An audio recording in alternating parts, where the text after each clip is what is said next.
Hello friends, PSC himself ടോപ്പിക്സിലേക്ക് ഏവർക്കും സ്വാഗതം. ഞാൻ ഇന്ന് ഈ വീഡിയോയിൽ പ്രദർശിപ്പിക്കുന്നത് ക്യാബിനറ്റ് മന്ത്രിമാരും അവരുടെ വകുപ്പുകളെ കുറിച്ചുമാണ്. നമുക്ക് ക്യാബിനറ്റ് മന്ത്രിമാരും 30 ക്യാബിനറ്റ് മന്ത്രിമാരുണ്ട്. അപ്പൊ അവരുടെയൊക്കെ പേരുകൾ എളുപ്പത്തിൽ പഠിച്ചു വെക്കാൻ സാധ്യമല്ല. അപ്പൊ അങ്ങനെ സാധ്യമല്ലാത്തവരെ കൊണ്ടും ചിലവർക്ക് സാധ്യമാകും, ചിലവർക്ക് സാധ്യമല്ലാത്തവർക്ക് വേണ്ടിയിട്ട് ഞാനൊരു ഹിന്ദു ആയിട്ടാണ് ഇവിടെ വന്നിരിക്കുന്നത്. അതിനു മുമ്പ് നമുക്ക് എന്താണ് ഒരു കേന്ദ്രമന്ത്രിസഭ എന്താന്ന് ആദ്യം മനസ്സിലാക്കാം. പ്രധാനമന്ത്രിയെ കൂടാതെ 30 ക്യാബിനറ്റ് മന്ത്രിമാരും സ്വതന്ത്ര ചുമതലയുള്ള 5 സഹമന്ത്രിമാരും 36 സഹമന്ത്രിമാരും ചേർന്നാണ് നമ്മുടെ കേന്ദ്രമന്ത്രിസഭ എന്ന് പറയുന്നത്. എന്താണ് പ്രധാനമന്ത്രിയെ കൂടാതെ 30 ക്യാബിനറ്റ് മന്ത്രിമാരും സ്വതന്ത്ര ചുമതലയുള്ള 5 സഹമന്ത്രിമാരും 36 സഹമന്ത്രിമാരും ചേർന്നാണ് കേന്ദ്രമന്ത്രിസഭ എന്ന് പറയുന്നത്.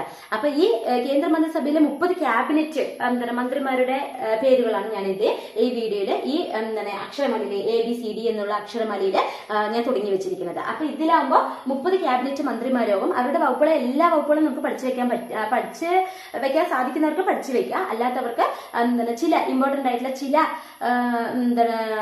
വകുപ്പുകൾ മാത്രമാണ് ഞാൻ ഇതിൽ പറയുന്നത്. അപ്പോൾ എ വെച്ച് തുടങ്ങുന്ന A3 എന്താണെന്ന് ചോദിച്ചു കഴിഞ്ഞാൽ എയിൽ തുടങ്ങുന്ന 3 മന്ത്രിമാരുടെ പേര്, ക്യാബിനറ്റ് മന്ത്രിമാരുടെ 3 പേരാണ്. ഒന്ന് അമിത്ഷാ, രണ്ടാമത്തെ അശ്വിനി വൈഷ്ണവ്, മൂന്നാമത്തെ അന്നപൂർണ ദേവി. ഏതൊക്കെയാണ്? അമിത്ഷാ, അശ്വിനി വൈഷ്ണവ്, അന്നപൂർണ ദേവി. അതാണ് A3 എന്ന് കൊടുത്തിരിക്കുന്നത്. അന്നപൂർണ ദേവി, അശ്വിനി വൈഷ്ണവ്, അമിത്ഷാ. നമുക്കറിയാം അമിത്ഷാ ആഭ്യന്തരം കൈകാര്യം ചെയ്യുന്ന, കേന്ദ്രമന്ത്രിസഭയിൽ ആഭ്യന്തരം കൈകാര്യം ചെയ്യുന്ന, അതുപോലെ സഹകരണ മന്ത്രാലയം എന്നീ വകുപ്പുകൾ കൈകാര്യം ചെയ്യുന്ന വ്യക്തിയാണ് നമ്മുടെ അമിത്ഷാ എന്ന് പറയുന്നത്. അതുപോലെ തന്നെ അന്നപൂർണ ദേവി വനിതാ ശിശു വികസനം, അത് ഇമ്പോർട്ടന്റ് ആയിട്ടുള്ള ഒരു കാര്യമാണ്, വനിതാ ശിശു വികസനം എന്നുള്ളത്. അതുപോലെ തന്നെ അശ്വിനി വൈഷ്ണവ് റെയിൽവേ, വാർത്താവിതരണം, ഇലക്ട്രോണിക്സ്, അതുപോലെ തന്നെ ഇൻഫോർമേഷൻ ടെക്നോളജി. ഇത്രയും കാര്യങ്ങൾ പഠിച്ചില്ലെങ്കിൽ ഏതെങ്കിലും ചില രണ്ട് വകുപ്പുകളെങ്കിലും പഠിച്ചു വെക്കാം. അമിത്ഷാ എന്ന് പറയുന്നത് ആഭ്യന്തരം, അത് എല്ലാവർക്കും അറിയാം, അതുകൊണ്ട് അത് പഠിച്ചേക്കേണ്ട കാര്യമൊന്നുമില്ല. പിന്നെ അശ്വിനി വൈഷ്ണവ്, അതുപോലെ തന്നെ അന്നപൂർണ ദേവി വനിതാ ശിശു വികസനമാണ്, അത് ഇമ്പോർട്ടന്റ് ആയിട്ടുള്ള ഒരു വകുപ്പാണ് അന്നപൂർണ ദേവി. അതാണ് A3 എന്ന് പറയുന്നത്. എ വെച്ചിട്ട് 3 പേര് പറഞ്ഞു: അമിത്ഷാ, അന്നപൂർണ ദേവി, അശ്വിനി വൈഷ്ണവ്. ഏതൊക്കെയാണ്?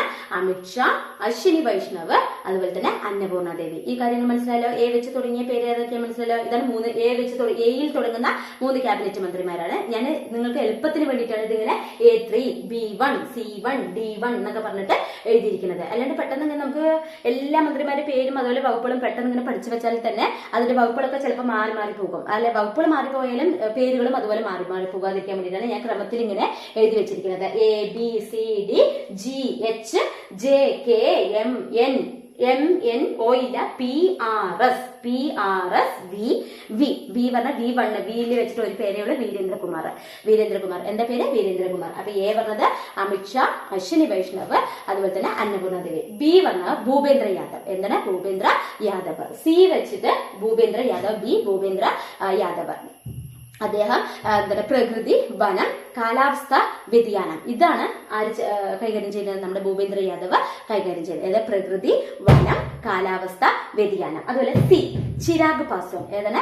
ചിരാഗ് പാസ്വാൻ. അദ്ദേഹം കൈകാര്യം ചെയ്യുന്ന വകുപ്പ് അത്ര ഇമ്പോർട്ടന്റ് ആണെങ്കിൽ കൂടിയിട്ട് എല്ലാം കൂടി പഠിച്ചു വയ്ക്കാൻ നമുക്ക് സാധിക്കില്ല. എങ്കിലും ഞാൻ പറയാം, ഭക്ഷ്യ സംസ്കരണ വകുപ്പാണ്. അതായത് ഭക്ഷ്യ സംസ്കരണ വ്യവസായ വകുപ്പാണ് നമ്മുടെ ചിരാഗ് പാസ്വാൻ കൈകാര്യം ചെയ്യുന്ന വകുപ്പ് എന്ന് പറയുന്നത്. B1 എന്ന് പറയുന്നത് ഭൂപേന്ദ്ര യാദവ്, C1 ചിരാഗ് പാസ്വാൻ പറയുന്നത്. D പറയുന്നതാണ് ധർമ്മേന്ദ്ര പ്രധാൻ. ആരാണ്? ധർമ്മേന്ദ്ര പ്രധാൻ ഏത് വകുപ്പാണ്? വിദ്യാഭ്യാസം. ഏതാണ്? വിദ്യാഭ്യാസമാണ് നമ്മുടെ ധർമ്മേന്ദ്ര പ്രധാൻ കൈകാര്യം ചെയ്യുന്ന വകുപ്പ്. ധർമ്മേന്ദ്ര പ്രധാൻ വിദ്യാഭ്യാസം കൈകാര്യം ചെയ്യുന്ന വകുപ്പാണ് D എന്ന് പറയുന്നത്. ആദ്യം പറയാം. ഒന്ന് എ പറയുന്നത് അമിത്ഷാ, അശ്വിനി വൈഷ്ണവ്, അതുപോലെ തന്നെ അന്നപൂർണ ദേവി. ഏതൊക്കെയാണ്? അമിത്ഷാ, അശ്വിനി വൈഷ്ണവ്, അതുപോലെ തന്നെ അന്നപൂർണ ദേവി, ഭൂപേന്ദ്ര യാദവ്, ചിരാഗ് പാസ്വാൻ. D എന്ന് പറയുന്നത് ധർമ്മേന്ദ്ര പ്രധാൻ. ഏതാണ്? ധർമ്മേന്ദ്ര. G2 എന്ന് പറയുന്നതാണ്. ജിയിൽ 2 പേരേ ഉള്ളൂ. ആരൊക്കെയാണെന്ന് ചോദിച്ചു കഴിഞ്ഞാൽ ഗിരിരാജ് സിംഗും അതുപോലെ ഗജേന്ദ്ര സിംഗ് ഷെഖാവത്തും. ഏതൊക്കെയാണ്? ഗിരിരാജ് സിംഗും അതുപോലെ തന്നെ ഗിരിരാജ് സിംഗും ഗജേന്ദ്ര സിംഗ് ഷെഖാവത്ത്. ഗജേന്ദ്ര സിംഗ് ഷെഖാവത്ത് കൈകാര്യം ചെയ്യുന്നതാണ് ടൂറിസം, സാംസ്കാരിക മേഖലയും അതുപോലെ തന്നെ ടൂറിസം കൈകാര്യം ചെയ്യുന്നതാണ് നമ്മുടെ ഗജേന്ദ്ര സിംഗ് ഷെഖാവത്ത്. ഗിരിരാജ് സിംഗ് എന്ന് പറയുന്നത് ടെക്സ്റ്റൈൽസ് കൈകാര്യം ചെയ്യുന്ന വകുപ്പാണ് നമ്മുടെ ഗിരിരാജ് സിംഗ് എന്ന് പറയുന്നത്. അതാണ് G2. എന്താണ് ബാക്കിയൊക്കെ ഇത് നോക്കുക, BCD G2 ആണ്. ഇവിടെ 1 അല്ല, G2. അതുപോലെ H1 ഹർദീപ് സിംഗ് പുരി. ഏതാണ്? ഹർദീപ് സിംഗ് പുരി. ഇവരുടെ പേരാണ് ഹർദീപ് സിംഗ് പുരി. അദ്ദേഹം എന്താണ് കൈകാര്യം ചെയ്യുന്ന വകുപ്പാണ് പെട്രോളിയവും പ്രകൃതിവാതവും. ഏതാണ്? പെട്രോളിയം, പ്രകൃതിവാതം. ഹർദീപ് സിംഗ് പുരി. G2 അറിയ ഗിരിരാജ് സിംഗും അതുപോലെ ഗജേന്ദ്ര സിംഗ് ഷെഖാവത്തും. അവരെ ഗിരിരാജ് സിംഗ്, ഗജേന്ദ്ര സിംഗ് ഷെഖാവത്ത്. അപ്പൊ ഇത് കിട്ടിയില്ലേ? A3 B1 C1 D1 G2 H1. ABCDGH. അങ്ങനെ ഓർക്കുക, ABCDGH. BCD ഒരെണ്ണേ ഉള്ളൂ, G2 മാത്രം 2 പിന്നെ H1. BCD G2 H1. പിന്നെ നമുക്ക് പോകേണ്ടത് J4ലേക്കാണ്. ഏതാണ്?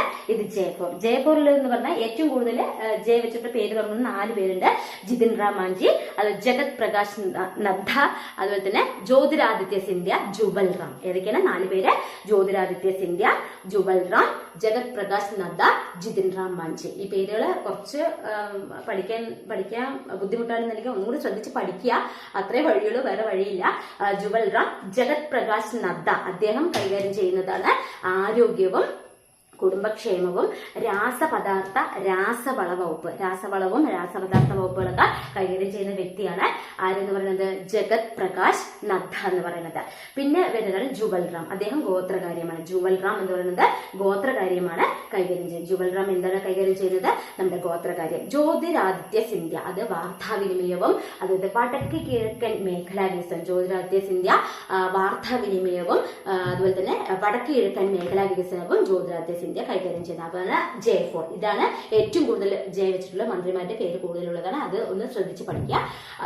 അതൊരു ഹിന്റ്. ഇത് നന്നായി പഠിക്കേണ്ടതാണ്. പിന്നെ അത് കഴിഞ്ഞ് K3 എന്ന് പറഞ്ഞു കഴിഞ്ഞാൽ എന്താണ്? കിരൺ റിജിജു.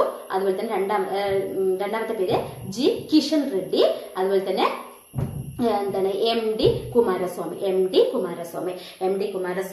അതുപോലെ കിരൺ റിജിജു, അങ്ങനെ ഒരു പേരാണ് കിരൺ റിജിജു. അതുപോലെ തന്നെ കിഷൻ റെഡ്ഡി എന്ന് പറയുന്നത്.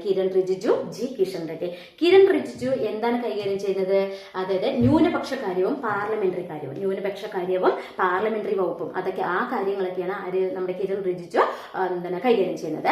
അതുപോലെ തന്നെ എന്താണ് കിഷൻ റെഡ്ഡി എന്താണ് കൈകാര്യം ചെയ്യുന്നത്? കൽക്കരി വകുപ്പും ഖനന വകുപ്പും. കൽക്കരിയും ഖനനവുമാണ് അദ്ദേഹം ഇത് കൈകാര്യം ചെയ്യുന്നത്. അതുപോലെ തന്നെ MD കുമാരസ്വാമി അദ്ദേഹം കൈകാര്യം ചെയ്ത കുമാരസ്വാമി കൈകാര്യം ചെയ്യുന്ന വകുപ്പാണ് നമ്മുടെ ഹെവി ഇൻഡസ്ട്രിയൽ സ്റ്റീൽസ്. അത് അദ്ദേഹം കൈകാര്യം ചെയ്യുന്ന ഒരു വകുപ്പാണ്. MD കുമാരസ്വാമി കൈകാര്യം ചെയ്യുന്ന വകുപ്പ് സ്റ്റീൽസ്, ഇൻഡസ്ട്രിയൽ സ്റ്റീൽസ് ഒക്കെ അദ്ദേഹം കൈകാര്യം ചെയ്യുന്ന വകുപ്പാണ് MD കുമാരസ്വാമി. അതാണ് K3 3 പേര് വന്നത്. കിരൺ റിജിജു, കിഷൻ റെഡ്ഡി, അതുപോലെ തന്നെ എന്താണ് MD കുമാരസ്വാമി. കിഷൻ റെഡ്ഡിയാണ് കേട്ടോ. കിഷൻ റെഡ്ഡി, കിഷൻ റെഡ്ഡിയാണ്. പിന്നെ MD കുമാരസ്വാമിയാണ് K3 എന്ന് പറയുന്നത്. അപ്പൊ J കിട്ടി, K കിട്ടി, ഇതെല്ലാം കിട്ടി. ഇനി M പറയുമ്പോ മൻസുഖ് മാണ്ഡവ്യ, അതാണ് അദ്ദേഹത്തിന്റെ പേര്. മൻസുഖ് മാണ്ഡവ്യ, അതുപോലെ തന്നെ മനോഹർ ലാൽ ഖട്ടറും അതുപോലെ തന്നെ മൻസുഖ് മാണ്ഡവ്യ കൈകാര്യം ചെയ്യുന്ന തൊഴില്, കായികം, യുവജനകാര്യം. ഏതൊക്കെയാ വകുപ്പുകൾ? തൊഴിൽ, കായികം, യുവജനകാര്യം. ഈ വകുപ്പുകളാണ് അദ്ദേഹം കൈകാര്യം ചെയ്യുന്ന വകുപ്പുകൾ. ഏതൊക്കെയാണ്? തൊഴിൽ, കായികം, അതുപോലെ തന്നെ യുവജനകാര്യം. പിന്നെ അതുപോലെ മനോഹർ ലാൽ ഖട്ടറാണ് അടുത്ത പേര്. M2 മനോഹർ ലാൽ ഖട്ടർ. അടുത്തത് N2 എന്ന് പറയുന്നത് നിർമ്മല സീതാരാമൻ. അതറിയാലോ, ധനമന്ത്രിയാണ്. അത് ഇമ്പോർട്ടന്റ് ആയിട്ടുള്ള ഒരു കാര്യമല്ല. ധനമന്ത്രി നിർമ്മല സീതാരാമൻ.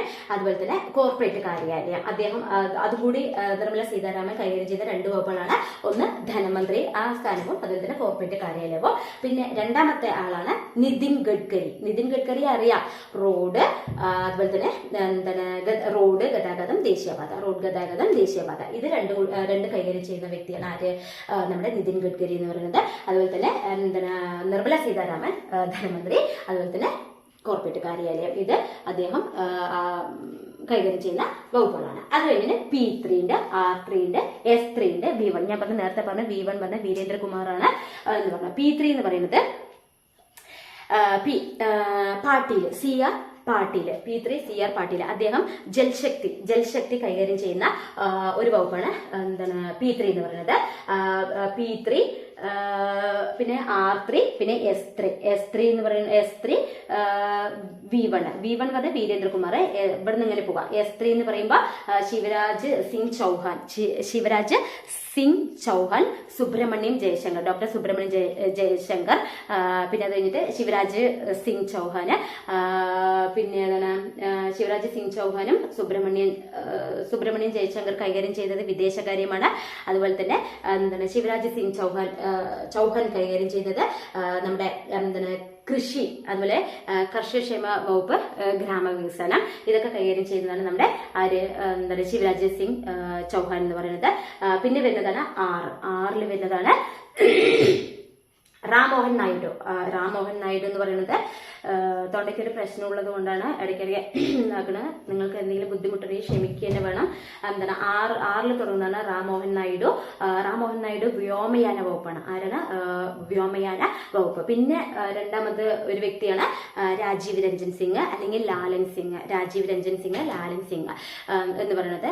പിന്നെ മൂന്നാമത്തെ പേര് ആർത്തിയില് രാജീവ് രഞ്ജൻ സിംഗ്, അതുപോലെ തന്നെ റാംമോഹൻ